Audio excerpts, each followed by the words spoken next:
this week a lot, and I was praying and just asking God, like, where would you want me to start?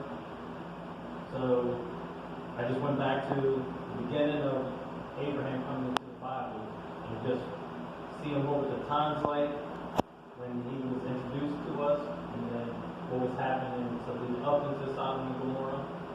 So I'm going to start at Genesis 11. And all my notes are on my phone. My phone's on 16%. I'm trying to be led by God. And there's a lot I want to get through, but I still want to make sure I'm doing it in a timely manner. So just pray for me that He uses me and He gets out the message He needs to get out. And last, before I get started, I'm 26.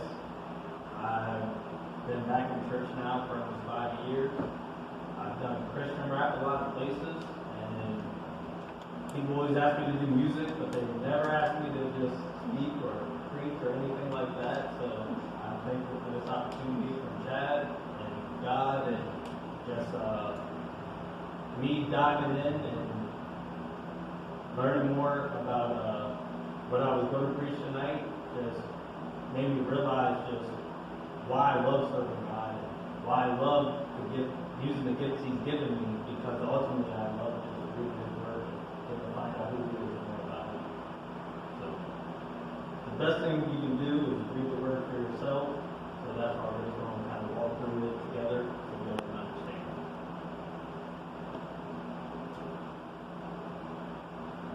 And as I read, if there's somewhere I feel to stop, I'll stop and maybe share a little bit.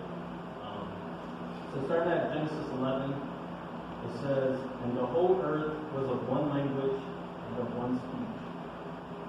Well, right now, that almost sounds just like today. There are currently 195 countries in the world, which give us roughly 6,500 spoken languages. Although around 2,000 of them have fewer than 1,000 speakers, some languages are more popular than others, with Chinese Mandarin being the most spoken, followed by Spanish and English.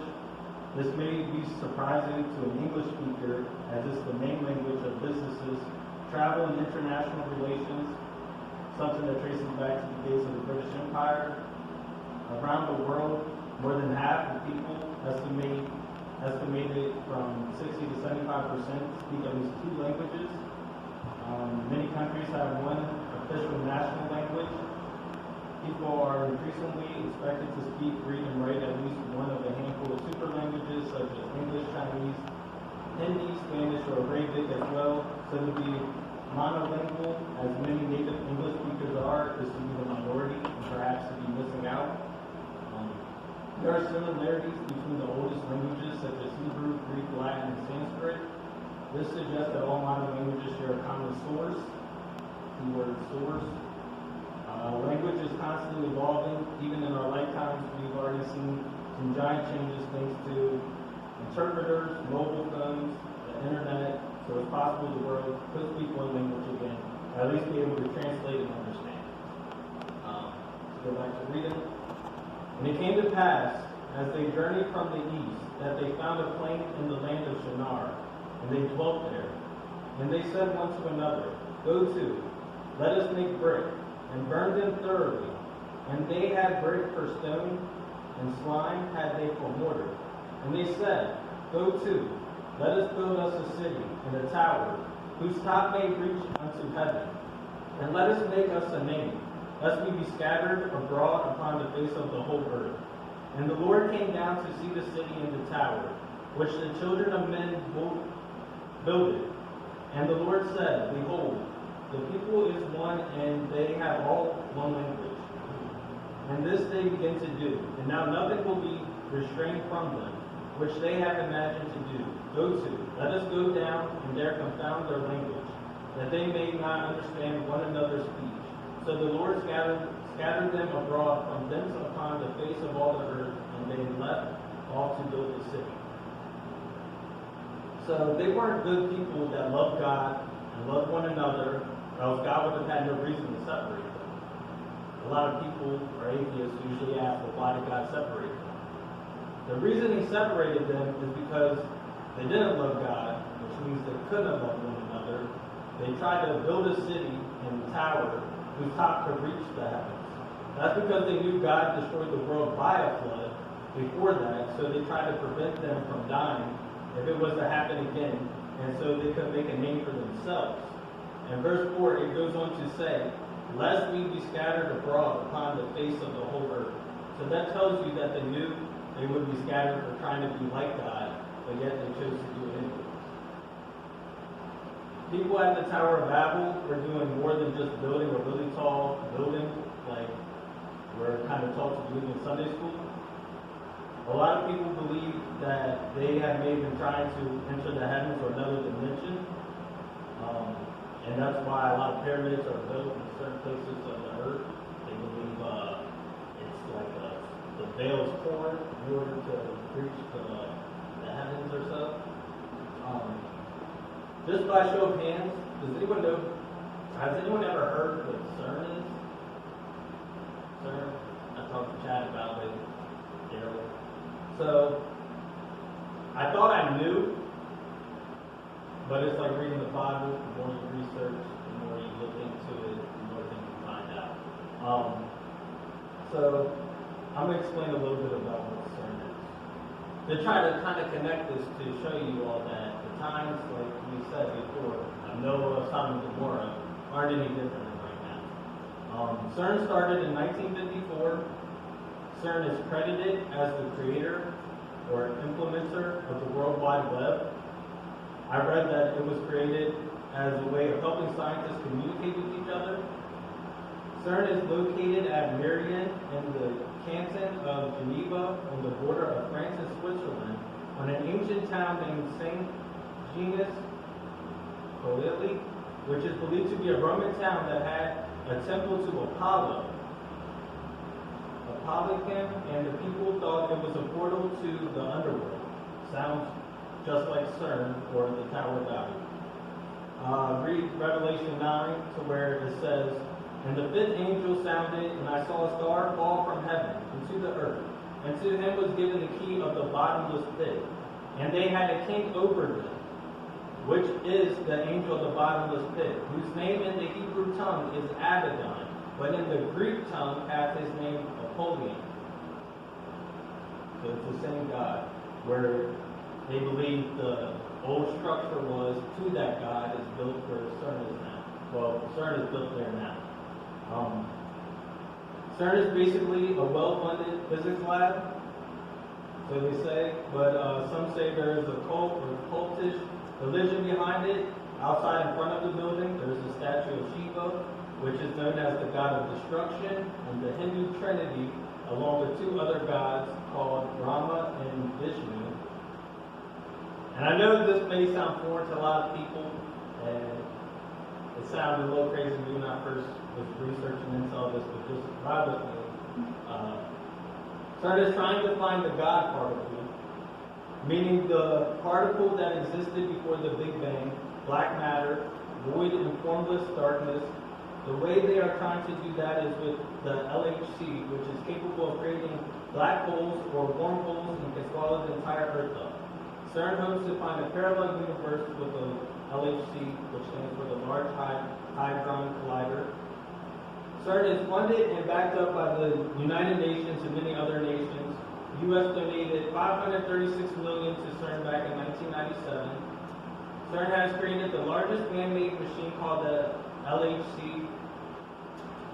It collides protons. It is located 300 feet underground. Some sites say up to 500 feet underground. And it runs 17 miles in a circular built tube.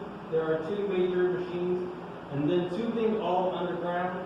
And the LHC, they make protons travel at almost the speed of light in opposite directions, so they crash into each other. They have found that when this occurs, the blast creates new particles undiscovered. They exist for such a short span of time, a fraction of a second, that they haven't succeeded fully in their quest. Dark matter is a big issue in the process of finding the God particle. According to what I've seen, read and heard, this dark matter can be very dangerous, and some scientists believe it can actually bring in demonic forces. CERN also knows the chance of creating a wormhole or new portal while in this process of trying to find this new particle. Stephen Hawking, a physicist and an atheist, was against this search and believed it could destroy the universe in one day. They are said to have said they are trying to pierce the veil. And if people look at CERN's logo, it's 3 sixes connected.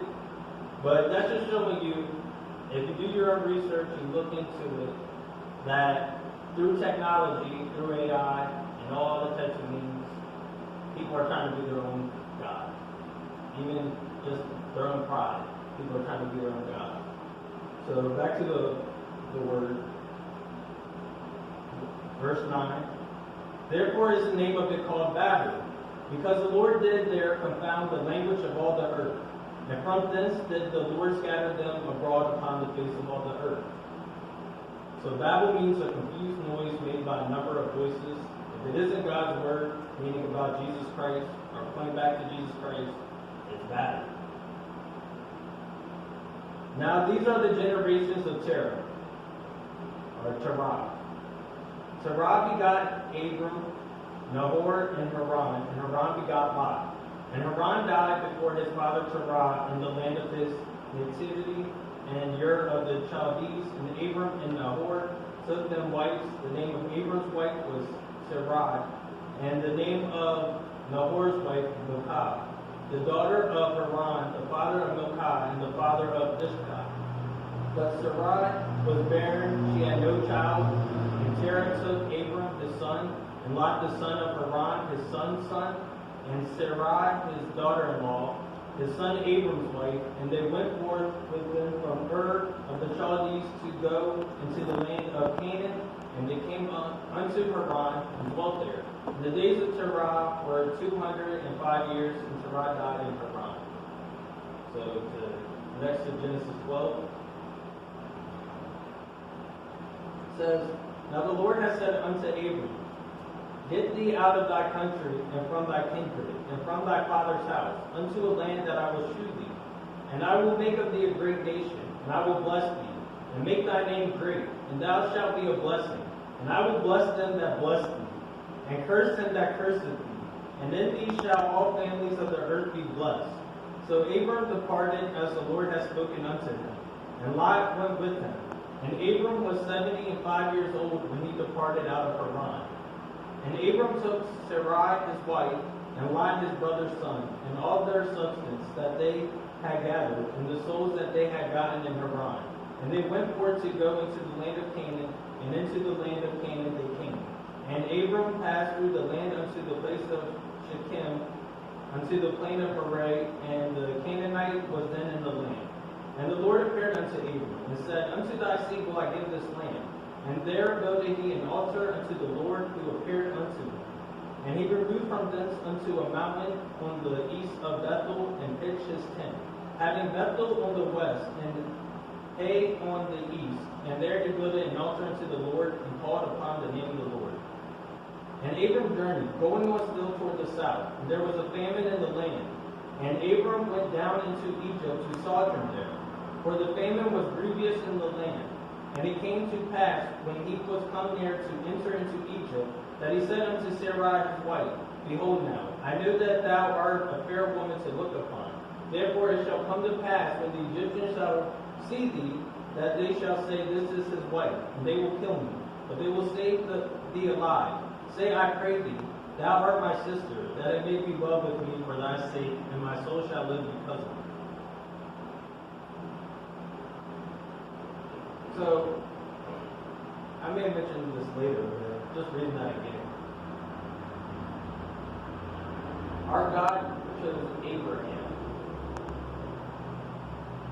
to be the father of our nations, because it was counted to him as righteousness because of his faith.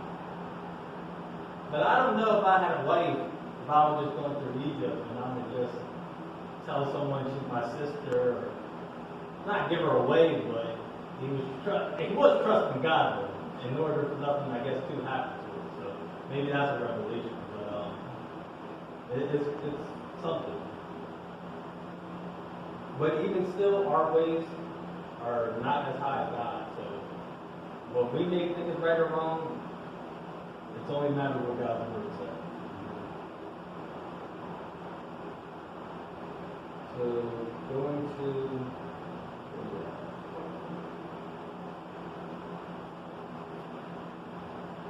Genesis 13. So going into Genesis 13, we find out that Lot was with them in Egypt. It says, and Abram went up out of Egypt, he and his wife, and all that he had, and Lot with him, into the south. And Abram was very rich in cattle, and silver, and in gold. And he went on his journeys from the south even to Bethel, unto the place where his tent had been at the beginning, between Bethel and Hai, unto the place of the altar which he had made thee at the first. And there Abram called on the name of the Lord. And Lot also, which went with Abram, and had flocks and herds and tents. And the land was not able to bear them, that they might dwell together, for their substance was great, so that they could not dwell together. And there was a strife between the herdmen of Abram's cattle and the herdmen of Lot's cattle. And the Canaanite and the Perizzite dwelt in the land. And Abram said unto Lot, let there be no strife, I pray thee, between me and thee, and between my herdmen and thy herdmen. For we be brethren. Is not the whole land before thee? Separate thyself, I pray thee, from me. If thou wilt take the left hand, then I will go to the right. Or if thou depart to the right hand, then I will go to the left. And Lot lifted up his eyes, and beheld all the plain of Jordan, that it was well watered everywhere, before the Lord destroyed Sodom and Gomorrah, even as the garden of the Lord, like the land of Egypt, as thou comest unto Zoar. Then Lot chose him all the plain of Jordan, and Lot journeyed east, and they separated themselves the one from the other. Abram dwelled in the land of Canaan, and Lot dwelled in the cities of the plain, and pitched his tent toward Sodom. But the men of Sodom were wicked and sinners before the Lord exceedingly.